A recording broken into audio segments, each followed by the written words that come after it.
Aku tidak pernah tidur dalam keadaan belum memaafkan orang-orang yang menyakitiku. Aku tidak pernah ingin nikmat itu hilang dari orang lain.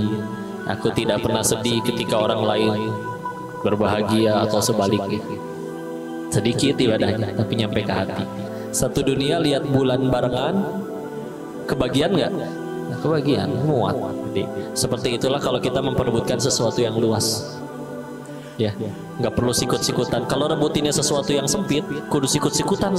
Bayangin, ratusan juta orang rebutin satu tempat. Nah itu gimana berantemnya? Kemarin yang rebutan cuma 3 aja berantemnya se Indonesia. Tapi kalau 270 jutanya ngerebutin sesuatu yang luas, contoh semuanya sujud, takwa, ngapalin Quran, beramal soleh, semuanya pengen ke surganya Allah, muat nggak surga? Muat.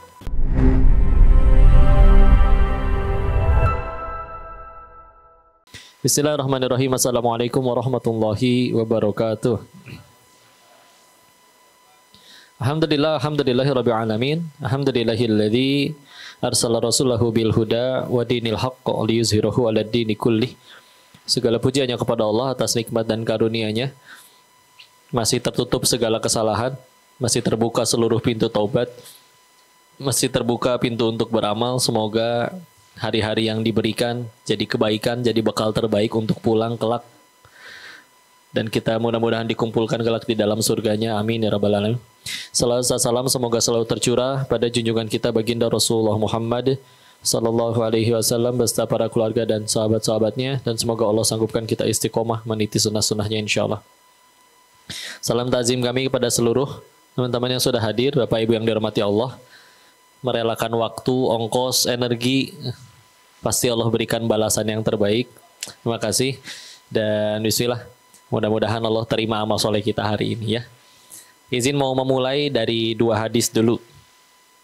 Yang pertama tentang seseorang yang namanya Abdurrahman ibnu Muljam. Pernah dengar? Nah ini bukan orang baik ya. Ini nama orang yang bunuh Sayyidina Ali. Ya. Kenapa tiba-tiba ngomongin dia? Kita ambil hikmahnya ya.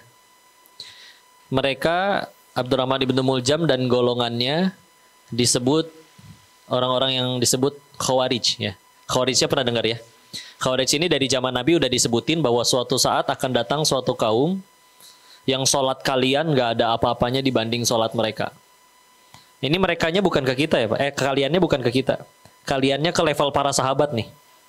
Yang ibadahnya sebegitunya, tapi tetap dikatain sholat kalian, hei para sahabat, gak ada apa-apanya dibanding sholat mereka. Karena sholatnya orang Khawarij ini sampai jidatnya berdarah-darah. Bacaan Quran kalian gak ada apa-apanya dibanding bacaan mereka. Karena mereka bacaannya sampai suaranya parau, serak, hilang. Tapi disebutkan keimanan mereka melesat seperti anak panah, nyasar entah kemana-mana. Dan disebutkan mereka jenis-jenis manusia yang paling Allah benci. Coba orang sholatnya sampai jidat berdarah-darah, baca Quran sampai suaranya serak, tapi manusia yang paling Allah benci. Ya. Karena ya itu dia. Bacaan Qurannya tidak sampai ke hatinya, hanya sampai ke kerongkongannya. Sampai selevel sepupu Ali, menantu Nabi, sepupu Nabi, menantu Nabi, Ali bin Abi Thalib karramallahu wajhahu radhiyallahu anhu, dianggap kafir dan dibunuh. Waktu pengen dihukum mati, Pak, dipotong kedua tangannya, nggak bergeming, sambil zikir aja, ngerasa bener dianya. Dipotong kedua kakinya, nggak bergeming, kita dicubit aja bisa bilang au, ya. Ini dipotong 2 tangan kaki, nggak bergeming. Ketika mau dipotong lidahnya, baru komplain, memohon, jangan dipotong. Ya orang nanya, tangan kaki nggak apa-apa, kalau lidah komplain, dijawab sama dianya kayak begini coba. Aku tidak mau mati dalam keadaan tidak berzikir kepada Allah. Segitunya ini orang zikir terus. Ya, tapi begitulah ya. Jenis manusia yang paling Allah benci. Dan juga Nabi di riwayat lain menyebutkan al-qamakol, kalau aku masih ada saat mereka ada, aku yang akan memerangi mereka. Tapi ternyata Nabi wafat duluan ya. Itu hadis yang pertama. Hadis yang kedua, Nabi lagi kumpul sama sahabat di masjid Nabi, nunjuk ke pintu, bakal datang seorang ahli surga nih. Nah ini lebih terkenal hadisnya. Yang datang tidak disebutkan namanya, bapak-bapak dengan jenggot basah habis wudhu. tidak termasuk sahabat yang kita kenal namanya ya. Bahkan di hadis itu aja nggak disebutin namanya siapa. Dan itu disebut oleh Nabi 3 hari berturut-turut. Orangnya itu lagi, itu lagi. Maka sahabat penasaran. Anaknya Amr bin As, namanya Abdullah. Abdullah bin Amr bin Al-As. Bilang ke orang tadi, saya ada masalah sama ayah saya, boleh nggak nginep di situ? Di rumahnya. Rencananya mah pengen tahu amalannya apa. Kok Nabi sebut 3 hari berturut-turut ahli surga. Nginep akhirnya di rumahnya sampai ke hari ketiga, nggak nemu yang spesial. Tahajud enggak, ibadah yang wajib doang, bacaan Quran ya gitu, bukan seperti para sahabat yang ahli Quran. Akhirnya setelah hari ketiga jujur, sebetulnya saya nggak ada masalah sama ayah saya. Tapi pengen tahu kenapa Nabi sebut engkau 3 hari berturut-turut ahli surga. Ya dijawab, seperti yang kau lihat, nggak saya tambahin, nggak saya kurangin. Wah, boleh pinjam? Insyaallah. Alhamdulillah. Nggak kuat digulingnya, udah pakai gelas aja. Alhamdulillah. Dah, syukran ya Zat. Alhamdulillah. Seperti yang kau lihat, tidak saya kurangi, tidak saya tambahi. Tapi aku tidak pernah tidur dalam keadaan belum memaafkan orang-orang yang menyakitiku. Aku tidak pernah ingin nikmat itu hilang dari orang lain. Aku tidak pernah sedih ketika orang lain berbahagia atau sebaliknya. Sedikit ibadahnya, tapi nyampe ke hati. Berarti ayatnya apa? Quran surat 26, Asy-Syu'ara, ayat 88 sama 89-nya. Yauma la yanfa'u malu wala banun, akan ada hari di mana tidak bermanfaat lagi harta dan anak-anaknya. Karena memang kita tidak akan ditanya anaknya jabatannya apa, saldonya berapa, enggak ya.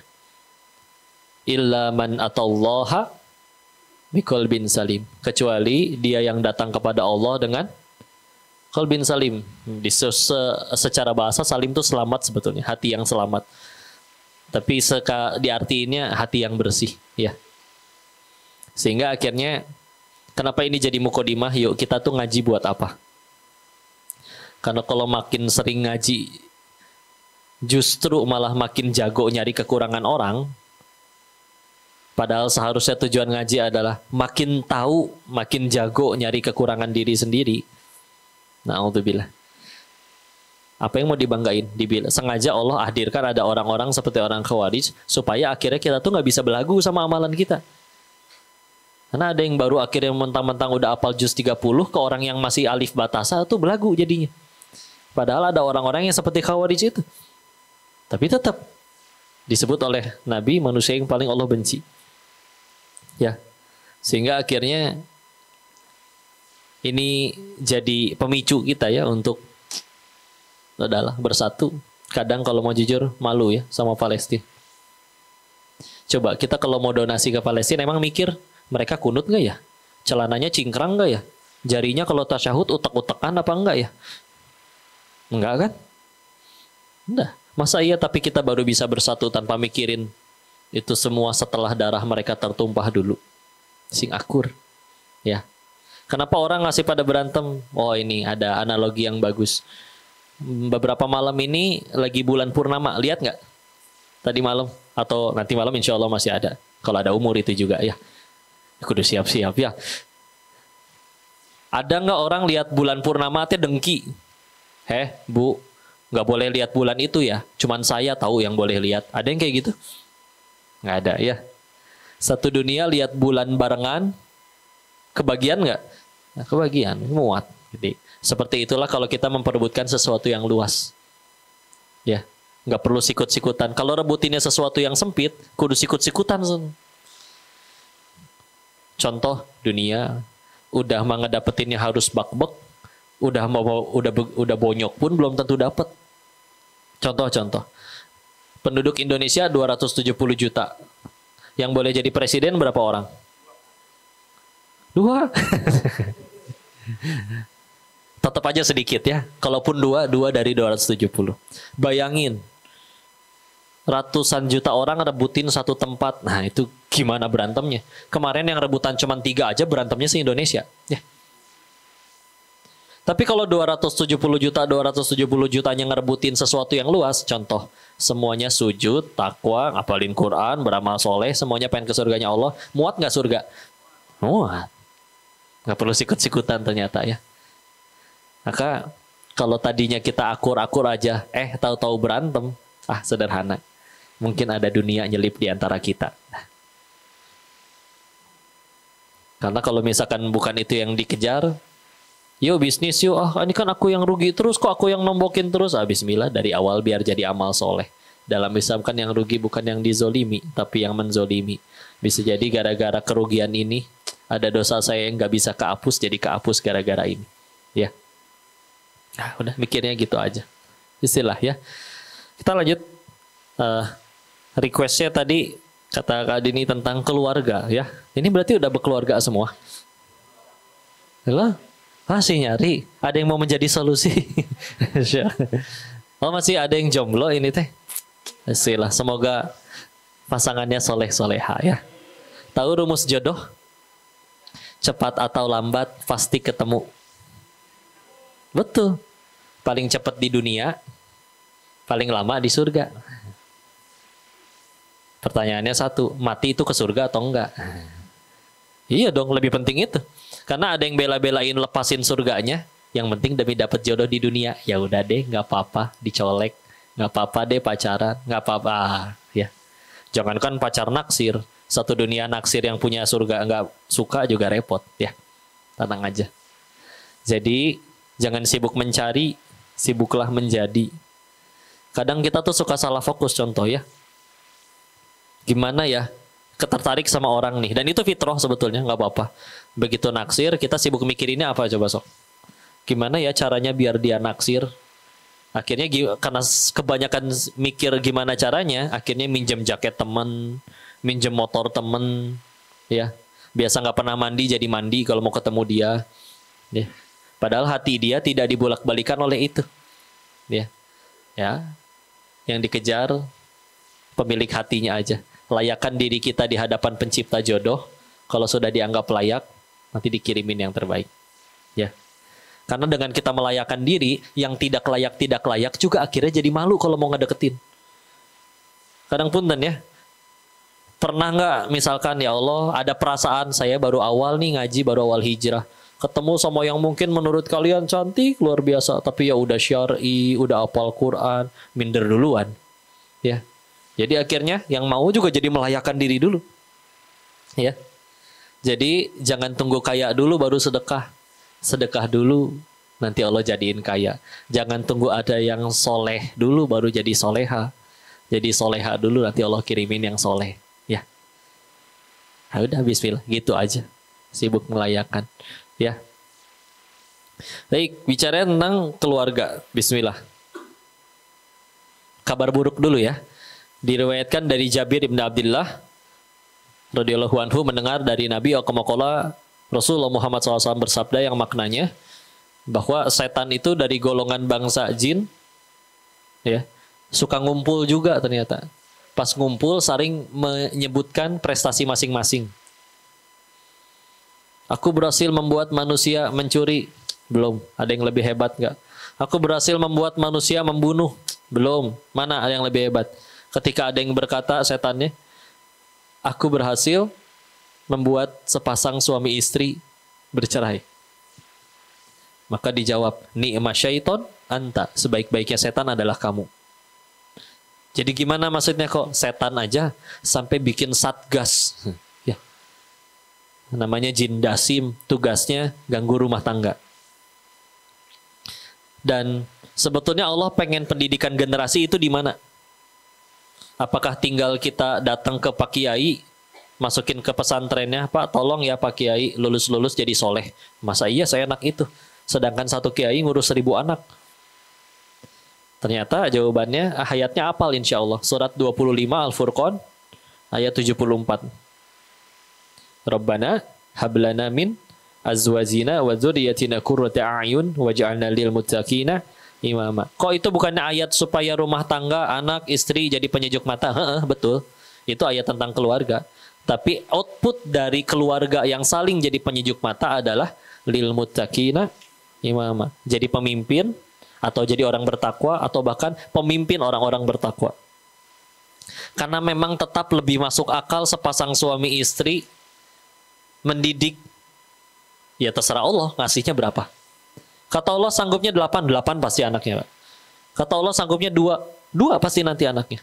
Ya. Walaupun masih banyak sekali amal soleh yang lain. Ya. Dan ini tetap jauh lebih masuk akal daripada sekedar satu kiai menyolehkan 1000 anak. Nah ini masih lebih, apalagi ternyata nggak boarding. Ya.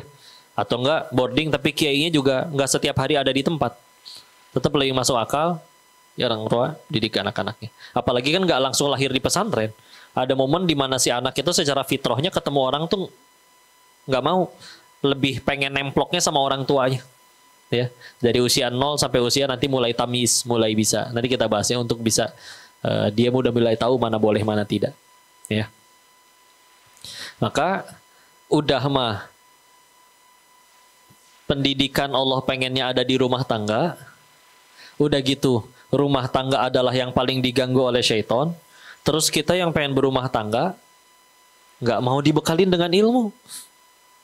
Ah udah nikah dulu aja, nanti baru belajar. Orang mau nyetir angkot aja ada yang pengen belajar dulu, Pak. Karena takut nabrak.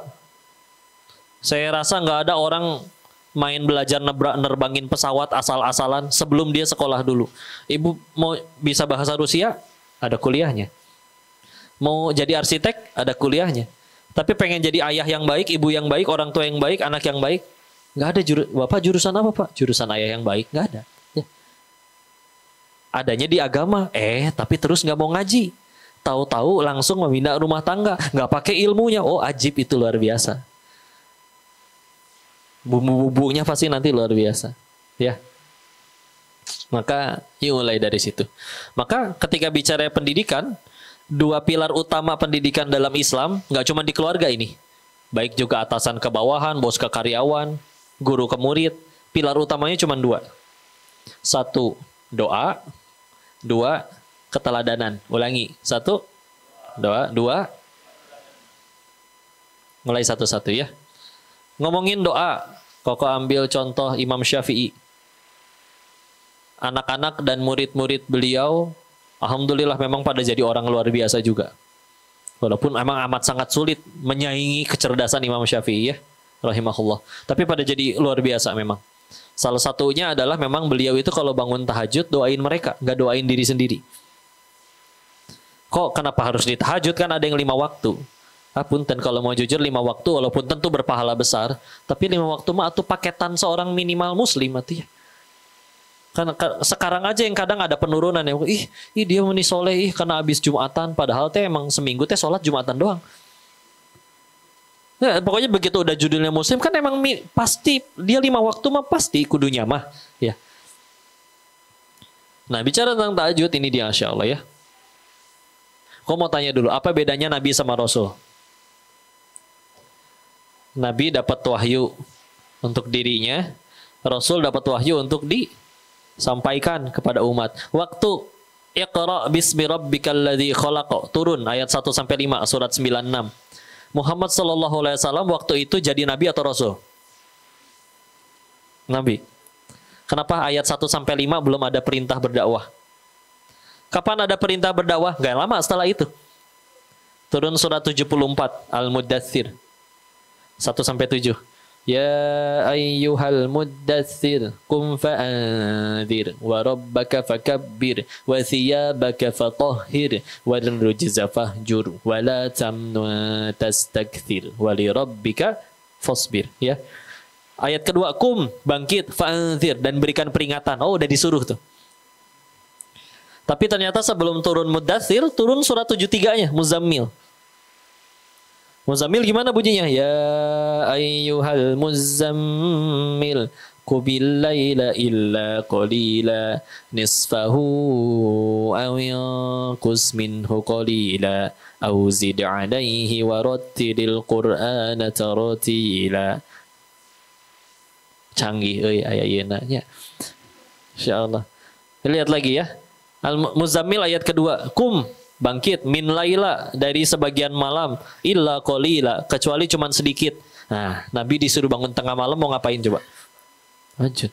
Masa yang ngeronda ya? Ini jauh sebelum Isra Mi'raj loh. Perintah sholat 5 waktu kan Isra Mi'raj. Itu bahkan selepas Abi Thalib wafat, selepas Khadijah radhiyallahu anha wafat, baru turun tuh yang 5 waktu. Ini dari awal banget. Dari awal banget. Yang pertama kali disuruh oleh Allah, tahajud dulu.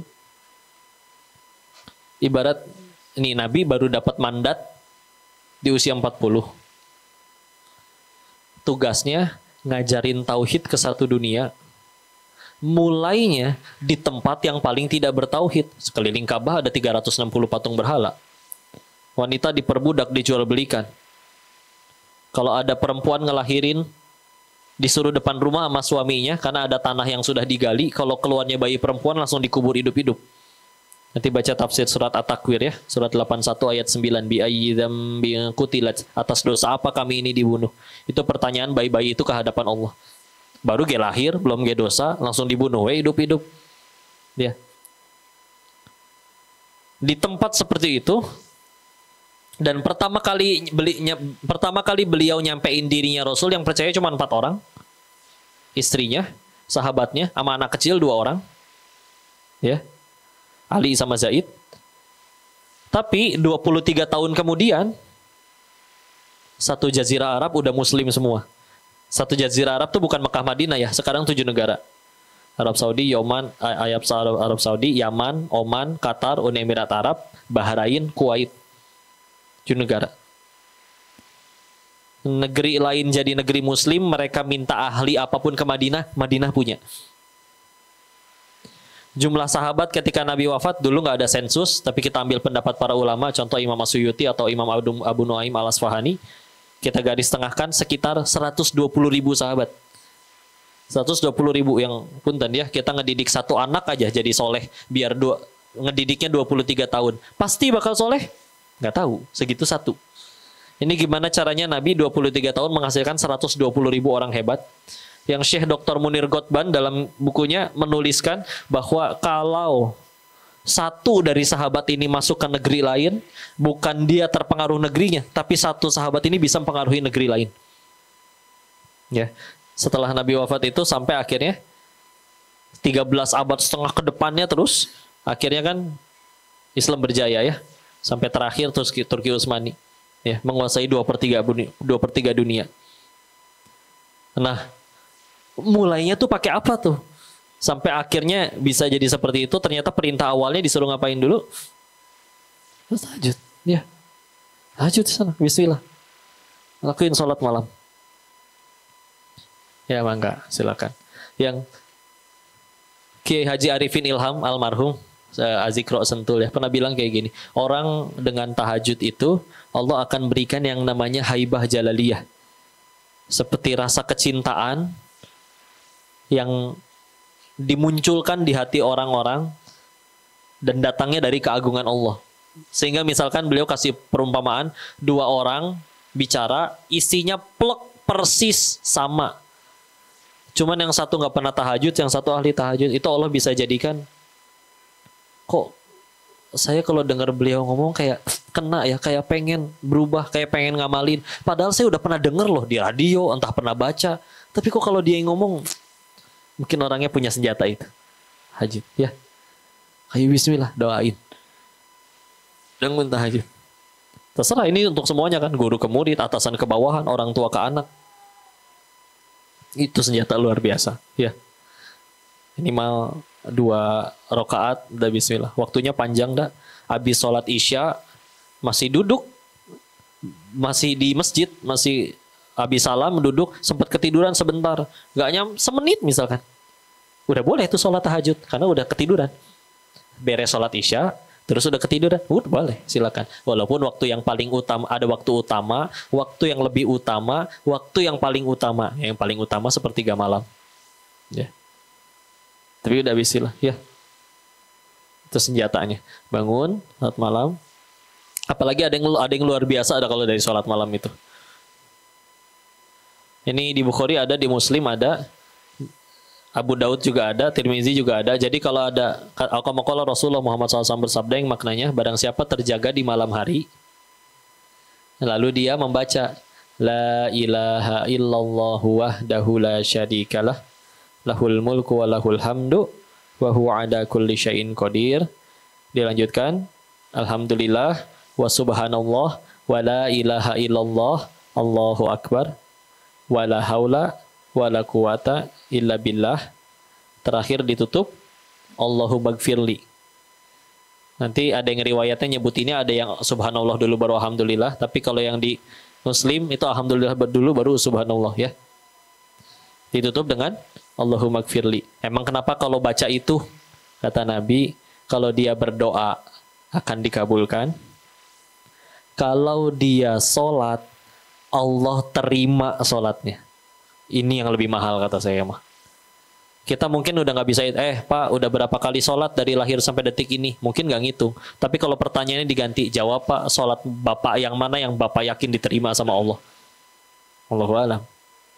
Karena ini nanti bangun misalkan, terus duduk dulu, la ilaha illallah wahdahu la syarikalah, lahul mulku wa lahul hamdu wa huwa ala kulli syai'in qadir. Alhamdulillah wa subhanallah wa la ilaha illallah Allahu akbar wa la haula wa la quwata illa billah. Di riwayat yang itu nggak pakai alil azim ya, cuman apa itu? La haula wala quwata illa billah. Allahumma gfirli. Dah. Wudu, salat sebelum salat ya Allah.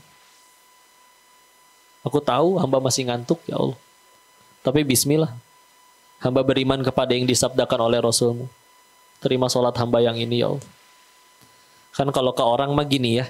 Kita datang bawa 1000 kebaikan. Bisa hilang tuh gara-gara satu kesalahan. Kalau ke orang. Kalau ke Allah kan kebalik. Kita datang bawa 1000 kesalahan, ada satu aja amalan yang Allah terima. Allah punya hak dan kuasa ngampunin 1000 salah lainnya. Pertanyaannya kan berarti kan, nih, ini perbandingan ya. Kita kalau maksiat pasti kecatat nggak? Pasti, ya. Walaupun pintu tobat masih selalu terbuka. Kita maksiat pasti kecatat. Giliran beribadah, yakin keterima. Karena kan ibadah ada yang sah, ada yang diterima. Sekedar sah ya udah rukun dan syarat terpenuhi. Diterima nggak tapi? Ini abis main futsal masih kecek, masih keringetan, bau ketek. Wudu ya langsung ya. Udah mau sholatnya lupa rokaat sambil mikirin abis ini mau makan apa. Oh nggak nyambung. Tadinya nyari kunci nggak ketemu, giliran sholat malah ingat. Oh iya di kantong. Ya. Sah. Syarat rukun terpenuhi. Diterima. Wallahu a'lam. Asalnya jauh kayaknya, ya. Udah Al-Fatihah belum ya? Belum. Ini rakaat 3 atau 4 ya? Gitu terus ya. Insyaallah. Sampai akhirnya salamnya juga salah. Astagfirullahaladzim. Assalamualaikum. Asa beda ya? Iya. Ya. Ngandelin yang kayak, aduh beneran lah, serius. Akhirnya, ya udah cobain, bangun. Dan kadang Allah tuh, Masya Allah ya. Nanti kalau pengen dibikin bangun mah gampang, digigit nyamuk kek, digigit singa kalau perlu, ya. Atau ya pengen pipis, ya. Atau ya gampang kalau udah pengen bangunin Allah, ya. Sempetin lah 2 rakaat. Lanjut. Yang kedua, tadi 1 doa, 2 keteladanan. Berarti kita mulai dari pertanyaan ini. Nabi didik sahabat sampai jadi hebat. Pernah mukul nggak? Jadi sahabat punten ya. Ada riwayat seperti ini. Ibnu Abbas waktu nginep di kediaman Nabi sholat malam masbuk di belah kiri. Ada riwayat walaupun paling banyak digeser tangannya ditarik ya. Tapi ada riwayat yang menyebutkan ditarik kupingnya dijewer dipindahin ke kanan. Nah jadi kalau sholat duaan masbuknya di kanan jangan di kiri ya. Kecuali emang udah paling kanan mentok tembok, nah itu udah gimana ya? Jangan digali dulu temboknya. Maka atau ada riwayat ini lebih terkenal. Menjelang Nabi wafat, ini ada di Abu Daud ya. Menjelang Nabi wafat, Nabi nanya, siapa yang pernah aku zolimi, silakan balas. Ada yang angkat tangan. Perut saya kepukul pakai kayu. Oh silakan balas. Dijawab, waktu kepukul aku nggak pakai baju. Nabi buka pakaian atasnya, kelihatan perutnya lagi diganjel batu, lagi nahan lapar.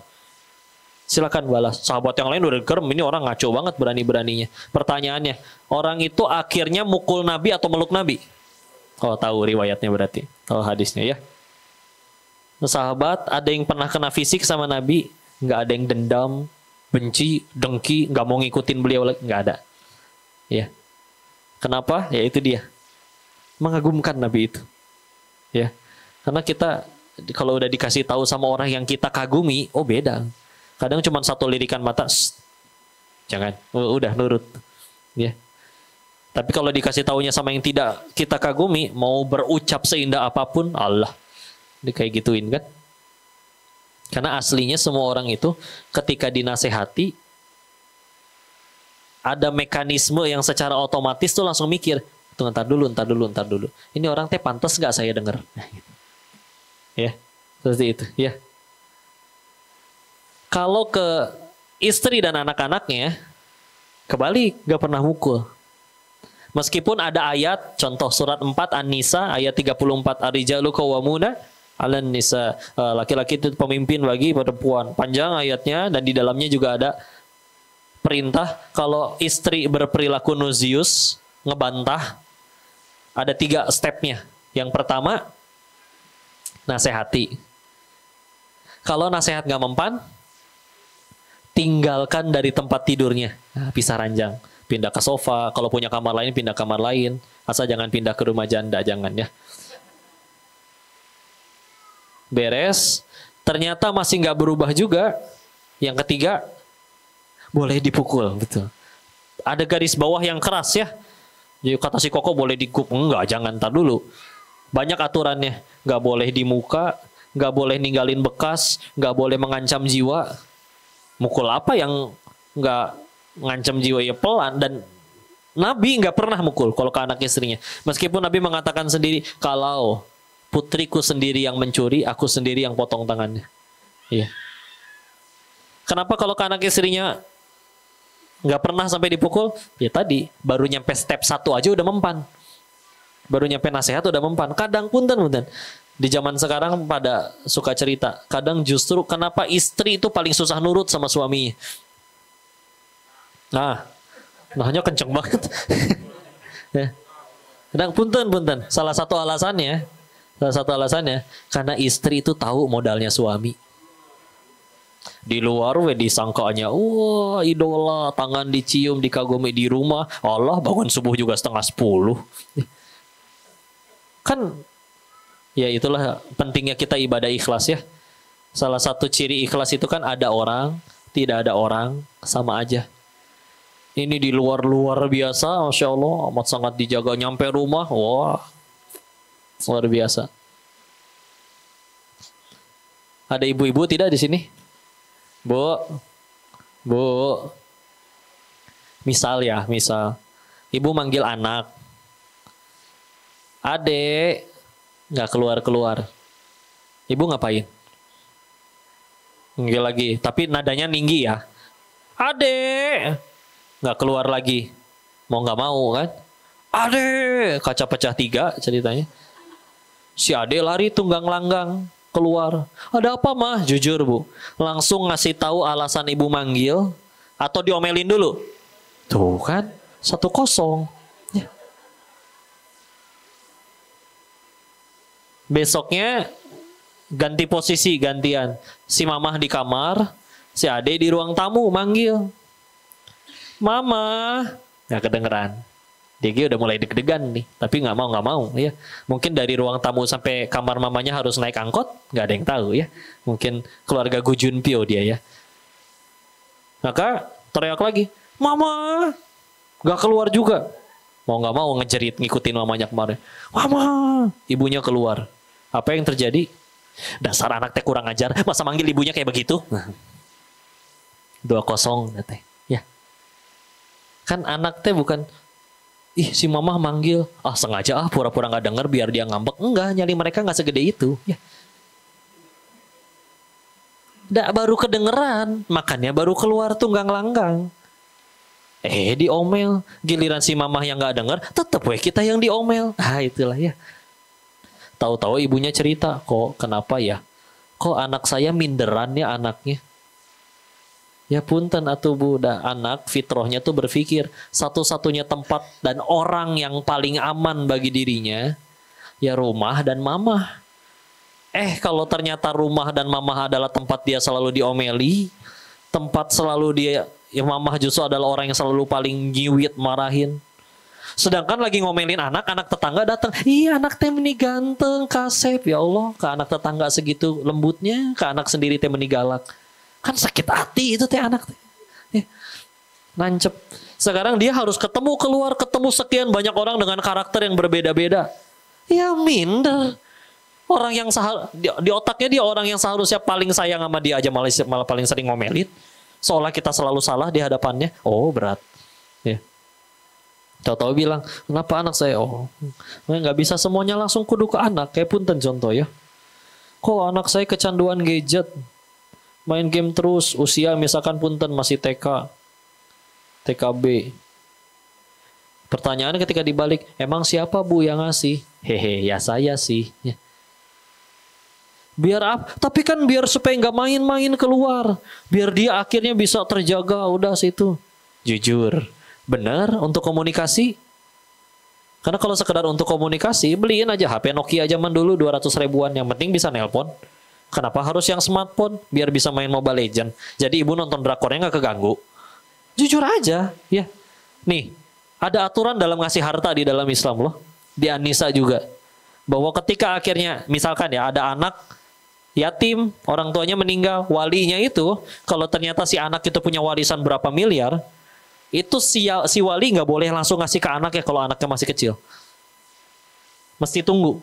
Syaratnya 2. 1 baligh, 2 rusyda.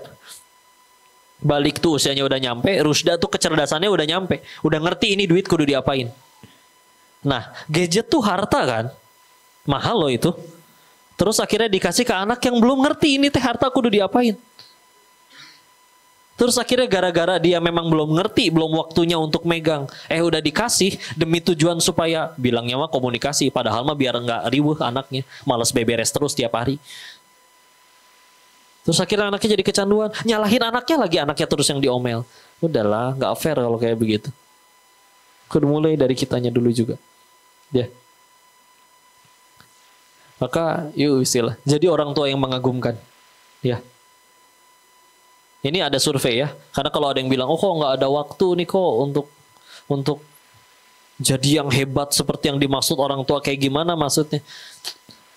Ada survei manusia modern zaman sekarang megang handphone dalam sehari itu rata-rata ya, bisa kurang bisa lebih. Rata-rata 313 kali dalam sehari. Meskipun kadang cuma turun dari motor cek WA, nggak ada yang WA, kantongin lagi. Ini cuma 3 detik. Ya. Nah, kadang WA juga dari grup gibah itulah. Ya.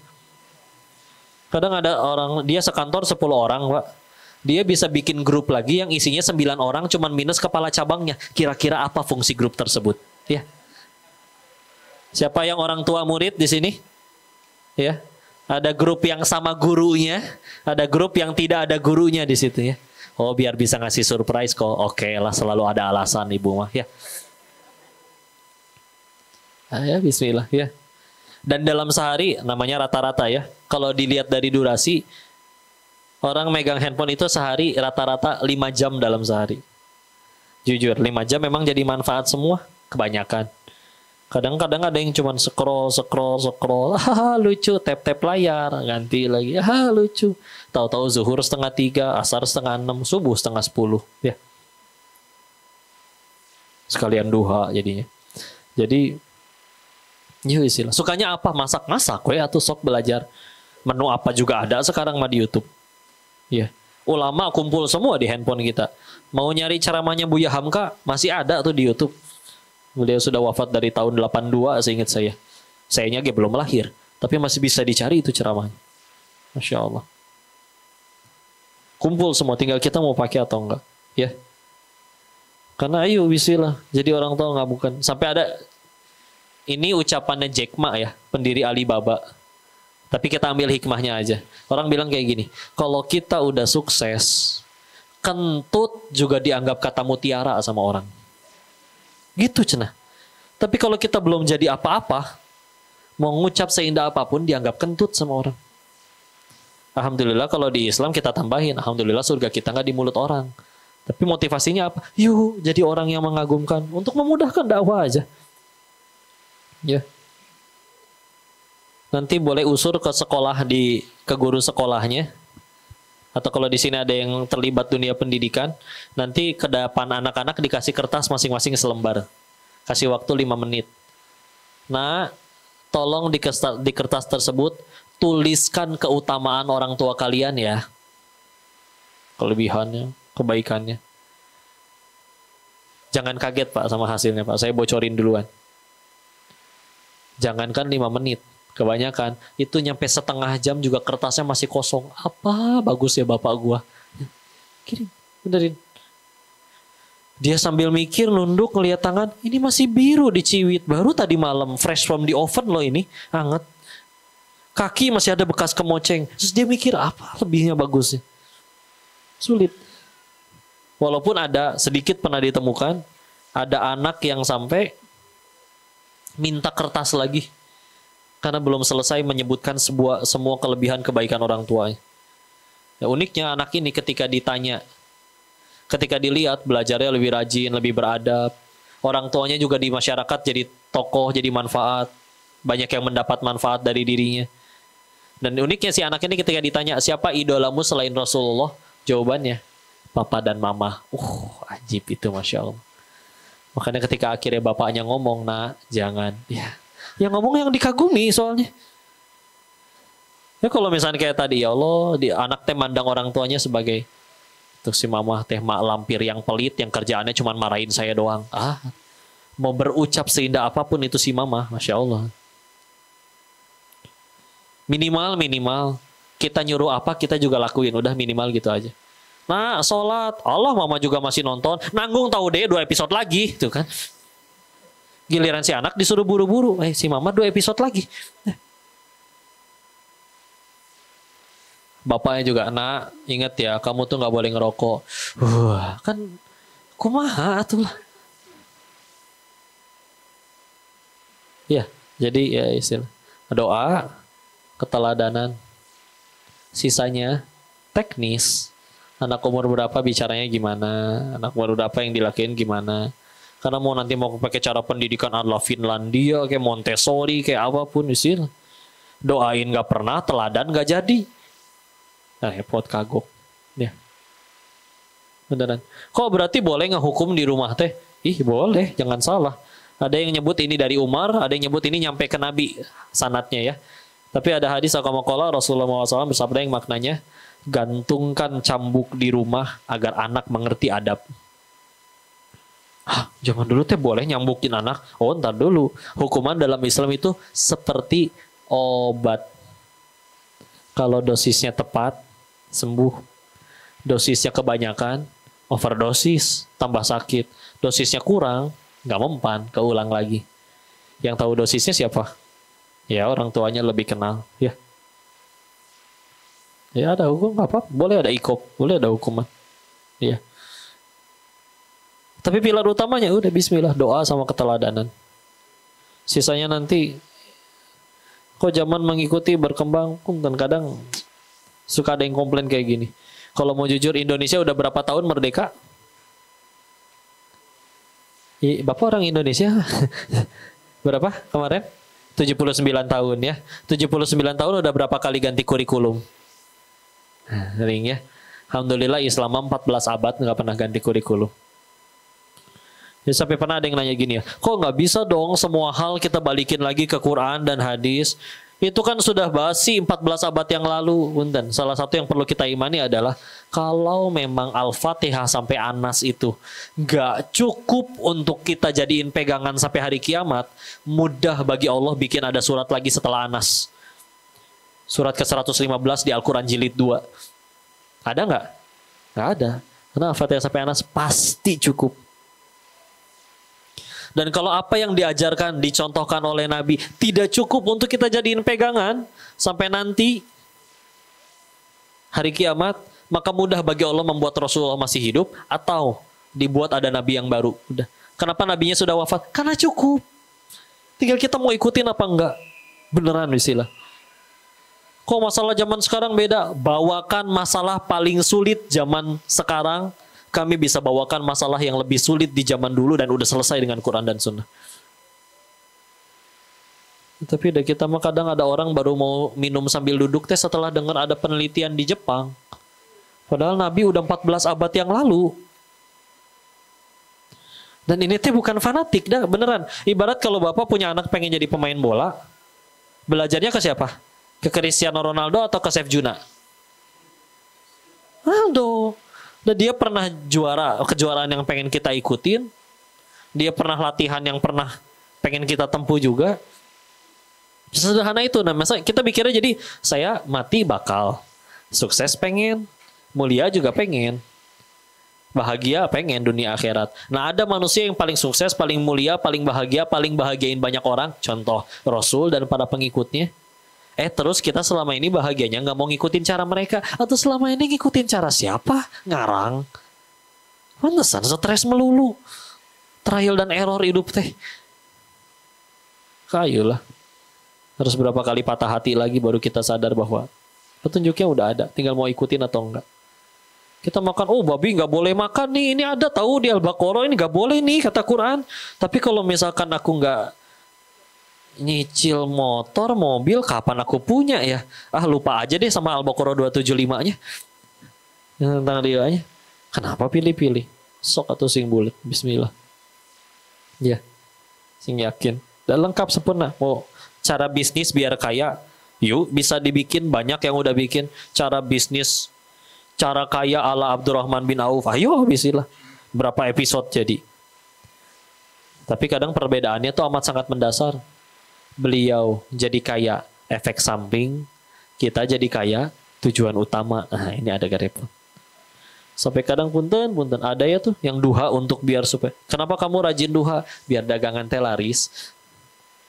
Emang gak boleh kok? Boleh sih. Alhamdulillah emang Allah yang suruh kok. Surat 40 ayat 60. Ud'uni astajib lakum, minta padaku nanti aku kabulkan. Kita disuruh memang. Tapi kalau apa-apa demi sekedar itu kan repot ya. Ini punten soalnya ya. Bukan pengen patahin semangat ini mah. Ada yang jomblo, cung yang jomblo. Nah, insyaallah. Punten ya. Bukan pengen matahin semangat ya. Tetap akan ada peluang kalian mati jomblo. Ih, bener tahu. Sekarang sensus ya. Laki banding wanita itu 1:4 loh.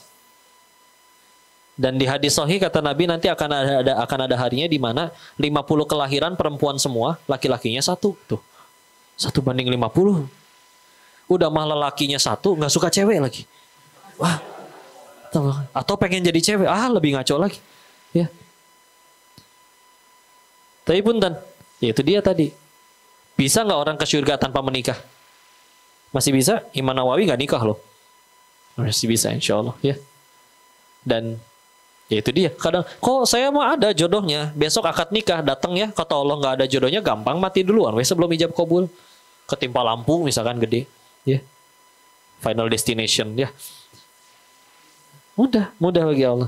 Itu 1. 2. Kalaupun di sini misalkan ada yang minta kaya punten. Akan ada orang yang belum pernah ngerasain kaya meninggal dalam keadaan seperti itu. Apakah karena Allah pelit? Bukan.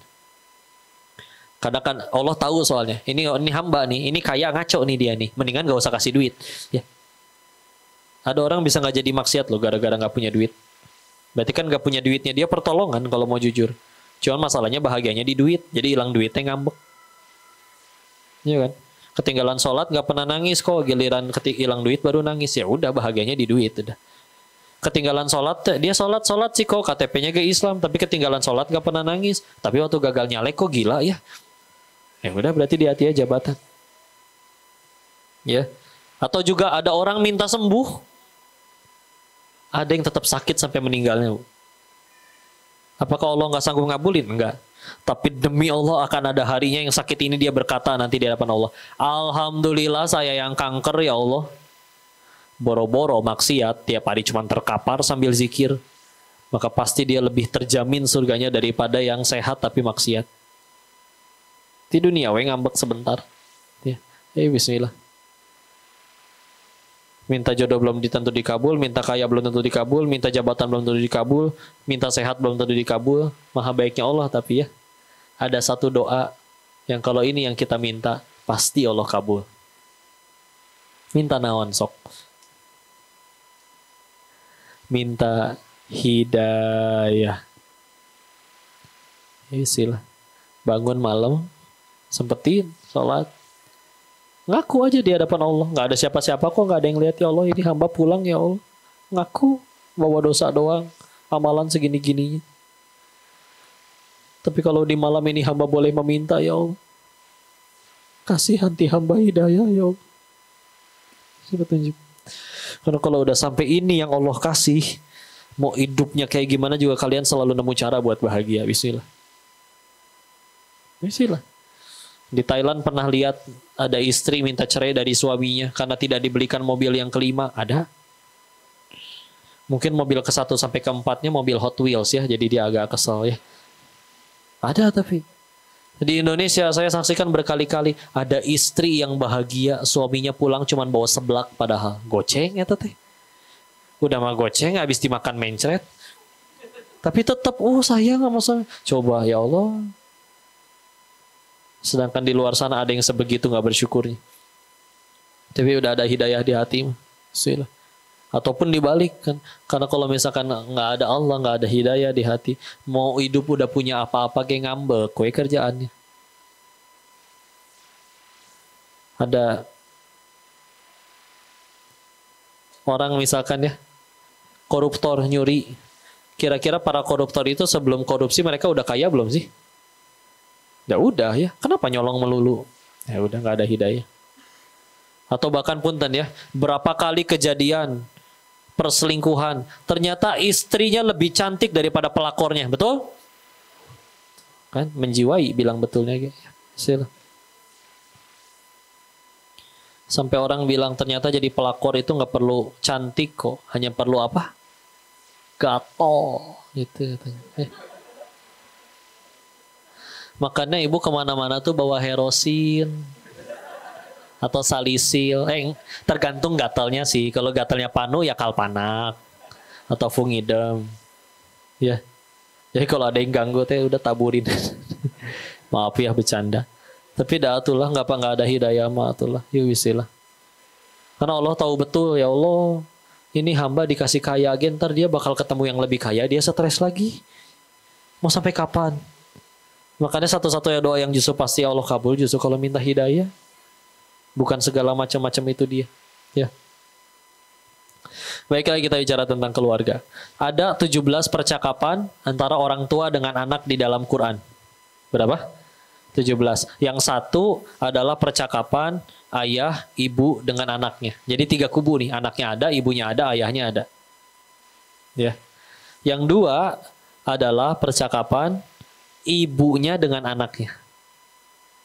Bapaknya nggak ada. Yang 14 adalah percakapan bapaknya dengan anaknya. Nah ternyata dari sini aja, apa ternyata Allah tuh lebih pengen ayah yang lebih banyak komunikasi sama anak. Tapi kadang di luar sana tuh kadang, yang penting papa udah kasih uang belanja ya tiap bulan, tolong ya anak kita jadi soleh. Ngajak ngobrol nggak pernah. Ketemu juga jarang. Ya bismillah ya harus ada andil. Kita lihat sebagian percakapan itu dia tadi ya. Contoh Quran surat kedua Al-Baqarah ayat 133. A'udzu billahi minasyaitonir rajim. Am kuntum syuhada'a idh hadara Ya'qubal mautu idh qala li banihi ma ta'buduna min ba'di. Nabi Yakub seorang raja menjelang wafat ngumpulin anak cucu. Coba kalian punya kakek raja. Menjelang wafat ngajak kumpul, kira-kira mau ngapain? Bagi warisan katanya ya. Beliau cuma menanyakan satu hal. Mata buduna mimbadi. Kalian tuh nyembah apa ya setelah aku nggak ada? Ya udah. Nggak peduli kalian mau nyembahnya. Mau ada yang jadi kaya atau belum kaya, jadi pemimpin atau jadi rakyat. Selagi nyembahnya Allah, kumpul kok kita nanti di surganya Allah. Daripada anak ke-1 apartemen, anak kedua showroom mobil, anak ketiga perusahaan. Tapi nggak peduli sama akidahnya. Mencar-mencar lagi. Lain kalau Allah pengen ambil titipannya mudah, gampang. Tauhid, ya. Kok itu nabi ada yang tidak nabi enggak? Ya, contoh lihat percakapan ayah lagi surat 31 Luqman. Ayat nasihatnya itu dimulai dari ayat 13. Ya. Dari kalau kita baca tafsirnya di awal tentang surat Luqman itu disebutkan bukan nabi dan secara fisik itu tidak bagus. Dalam artian secara fisiknya ya dia ikal, berkulit hitam legam. Bahkan ada riwayat yang menyebutkan bahwa anak-anaknya itu musyrik semua tadinya. Tapi Allah berikan hikmah kepada Luqman, akhirnya anak-anaknya beriman semua. Dan dari sekian banyak nasihat itu, dimulainya di ayat ke-13. Ayat ke-13-nya apa nasihatnya? La tusyrik billah inna syirka la zulmun adzim. Jangan menyekutukan Allah, bahwa sesungguhnya kesyirikan itu adalah dosa yang amat sangat besar. Tauhid lagi diajari. Nasihatnya banyak ya. Nasihat jangan sombong juga ada di 18-nya. Wala tamshi fil ardi maroha. Jangan berjalan di muka bumi dengan sombong. Tapi dari sekian banyak nasihat, tauhid lagi dulu yang diajari. Ini ngepek banget pokoknya beneran. Cerita kisah tentang ayah tuh. Kayak contoh efek tentang ayah ya. Di Nabi Yusuf kan waktu digoda oleh Zulaikha, kan sebetulnya kan Nabi Yusuf juga naksir. Karena di ayat surat 12 ayat 24 walaqad hammat bihi wa hamma biha. Jadi perempuan itu berkehendak kepada Nabi Yusuf, Nabi Yusufnya pun berkehendak kepada Zulaikhanya. Tapi kan akhirnya Allah turunkan burhan. Burhan teh apa? Bukti ya. Jadi kalau ada namanya Pak Burhan teh Pak Bukti itu. Bukan burung hantu, bukan. Singkatan burhan, burung hantu, ya. Tapi ya udah, aku takut kepada Allah, nggak jadi. Kayak punten lah ya. Kalau ada laki-lakinya yang mau, perempuan yang nggak mau belum tentu kejadian loh. Pernah kejadian ada perempuan diculik, ceweknya sadar nggak bisa ngelawan. Ya udah pas sudah di kamar hotel berduaan dia bilang, ya udah saya nggak akan kabur, nggak akan ngelawan, tapi saya ke kamar mandi dulu dan biar cantik. Nah gitu dong, aku juga nggak akan kasar-kasar.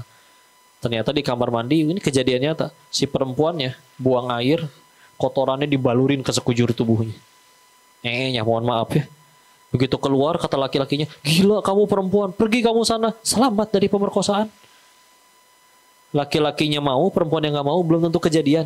Ini perempuannya paling cantik, mau lagi dia yang ngonciin, bisa-bisanya nggak kejadian. Nah, kalau kita baca tafsirnya, apa burhan yang dimaksud di ayat itu tadi, di surat Yusuf itu, adalah karena salah satu pendapatnya adalah Allah perlihatkan bagaimana ekspresi ayahnya Nabi Yakub kalau sampai tahu anaknya berzina. Maka ketika melihat, ngebayangin ekspresi kecewa ayahnya, beliau lebih milih ninggalin wanita tercantik ini, bahkan sampai akhirnya difitnah terus masuk penjara.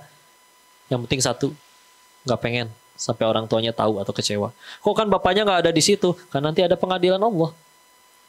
Surat 64, Yaumut Taghabun atau Gobun, hari ditampakkan segala dosa. Ayat 9-nya Yauma yajma'ukum liyaumil jam'i dzalika yaumut taghabun. Hari ditampakkan segala dosa, muncul semua tuh di situ. Kalau sampai bapaknya tahu, itu dia. Lihat.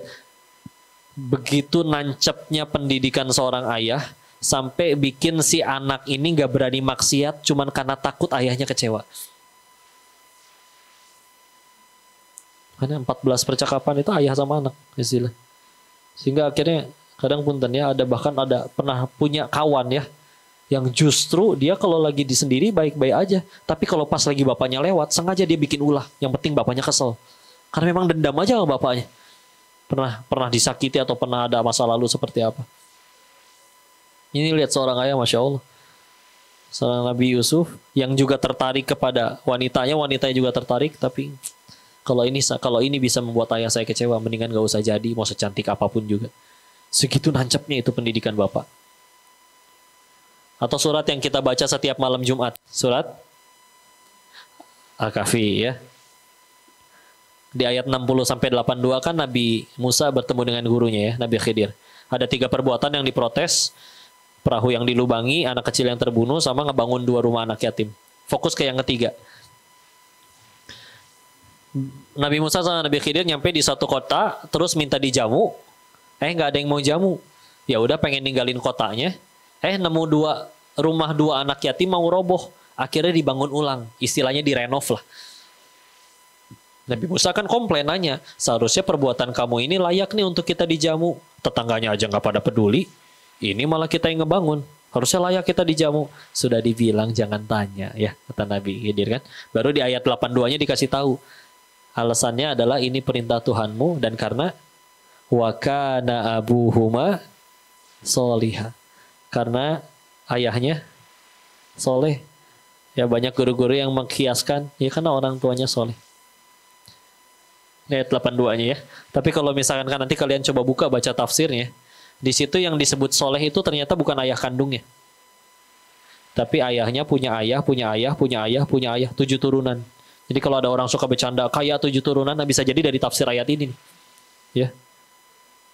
Sehingga ini dia, pernah ada yang nanya gini sang kepada suaminya. Seorang istri bertanya ke suaminya, gimana ya anak kita? Internet mengerikan, pergaulan mengerikan. Gimana nanti kalau kita udah nggak ada dan bla bla bla yang lain.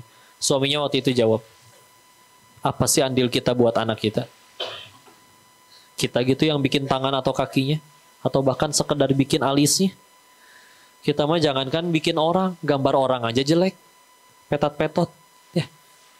Maka tenanglah, anak kita punya Allah. Tugas kita melayakan diri kita di hadapan pencipta anak. Karena kalau sudah dianggap layak, bismillah. Lihat yang tadi surat Al-Kahfi ayat 82-nya. Ketika disebutkan bahwa ayahnya soleh, wa kana abuhuma solihah, kan tidak disebutkan anaknya juga soleh, betul? Cuma disebutin orang tuanya. Tapi ketika akhirnya sudah layak, lihat bapak bangun rumah, siapa yang bangun, Pak? Tukang, ya. Anak yatim ini rumahnya mau roboh, Allah utus 2 orang nabi untuk jadi tukangnya. Karena satu alasan, orang tuanya soleh. Nah, itulah. Yang kita mau gimana? Pakai teknologi canggih, dipasangin chip sekalian di leher anaknya. Kalau emang anaknya pengennya maksiat, ya dia nyari kemaksiatan. Tapi kalau bismillah kita ngelayakin diri, bismillah. Allah bisa jadiin si anak ini kok nggak tertarik sama yang ngajak maksiat. Ketika ada yang ngajak maksiat juga dipersulit, nggak jadi-jadi. Dijaga pergaulannya, diketemuin itu sama teman-teman yang baik. Udah bismillah tuh, layakin aja. Mau ngejaga 24 jam juga mustahil. Kalau satu anaknya 8, gimana ngejagain masing-masing 24 jam? Ya istilah. Sisanya Masya Allah, banyak sekali bahasan tentang ya teknisnya seperti apa, komunikasinya gimana. Tapi yang paling fondasi lah itulah 2. Doa, keteladanan. Sisanya ada istilah. Kita nggak pernah disuruh nentuin takdir loh. Kita cuma disuruh nurut, takdirnya urusan Allah. Ya. Maka sebagaimana waktu Maryam pengen ngelahirin, bersandar di pohon kurma, hamil besar, mules, tapi lapar, pengen kurma. Maka berdoa pengen kurma, perintahnya di ayat 25-nya, surat 19 Maryam, ayat 25. Wa huzzi ilaiki bijiz'in nakhlah tusaqitu 'alaiki rutaban janiyya. Wa huzzi, goyang-goyangin. Terus nanti kurmanya akan jatuh. Wah, ini ayat tentang tawakal. Nah punten ya, pernah lihat pohon kurma yang udah besar berbuah? Pilih pria paling kekar seplanet bumi, suruh goyang-goyangin itu pohon, demi Allah nggak akan jatuh itu buahnya. Karena emang cara panennya bukan digoyang-goyangin, naik ke atas dipetik. Ini gimana ceritanya, ibu hamil, lagi mules-mulesnya hamil gede, bentar lagi ngelahirin, terus ngegoyang-goyangin pohon sambil nyender. Emang tenaganya segede apa? Tapi nurut we orang beriman mah, karena sadar betul, ya Allah, gimana caranya roboh saya goyangin kayak gini? Ah udahlah, cuman disuruhnya gitu, ya udah gitu. Tugas kita nurut, takdir urusan Allah. Kadang kita saking sibuknya mikirin takdir, ikhtiar jadi belakangan ya. Gimana nih kepala cabang ganti? Gimana nih presiden ganti?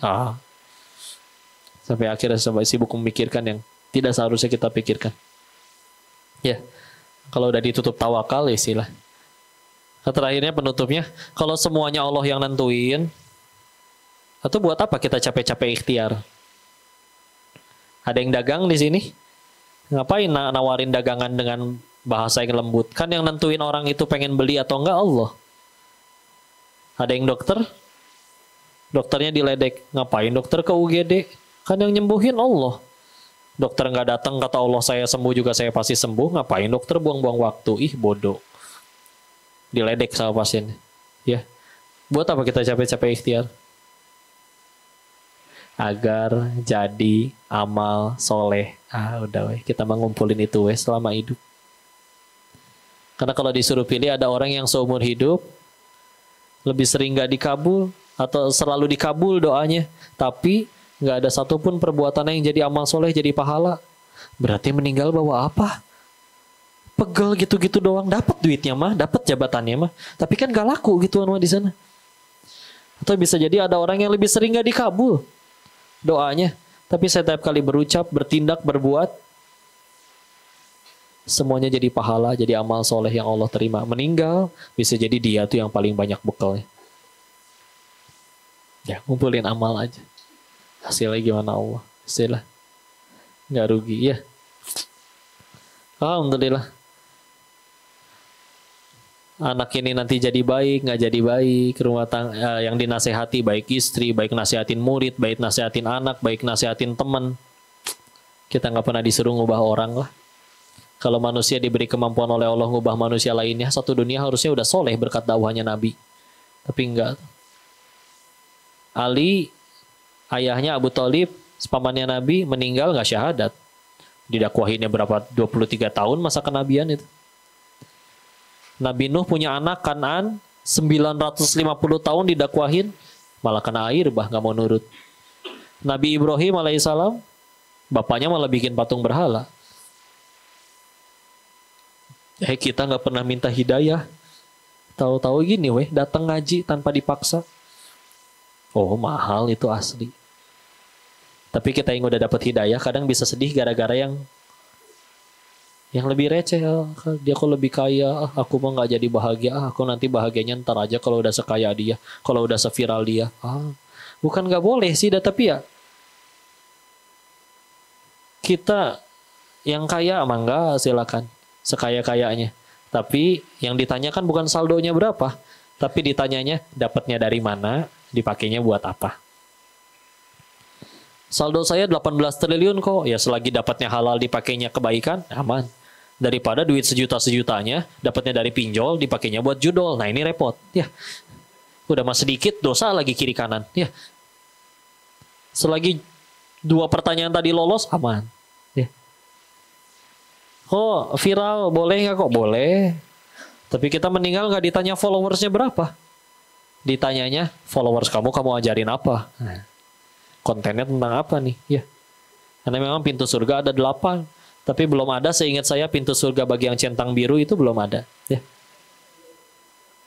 Orang aja bisa tahu, followers 100.000. Yang komen 2, palsu, julid. Kan? Ya Allah. Apalagi Allah dan malaikatnya ya.